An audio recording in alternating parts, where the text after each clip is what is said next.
আসসালামু আলাইকুম, welcome to curry house. আজকে যেই রান্নাটা আপনাদেরকে দেখাবো ডিম কারি ভুনা। একটি ননস্টিকি ফ্রাই প্যান নিয়ে নিলাম, তারপরে চুলাটা জ্বালিয়ে দিচ্ছি।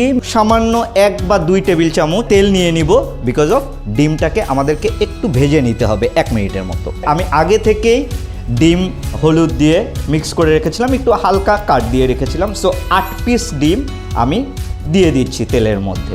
দেওয়ার পরে 1 মিনিটের মতো আমি একটু ভেজে নিব।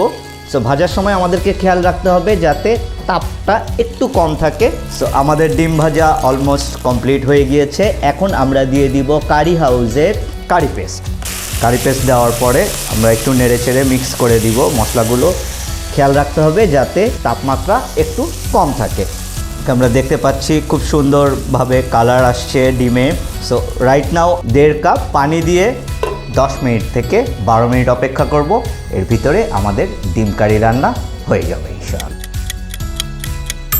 আমার মনে হচ্ছে যে আমার এগ কারি পেস্টের রান্না কমপ্লিটলি হয়ে গিয়েছে। So let's serve and enjoy the curry house egg curry paste.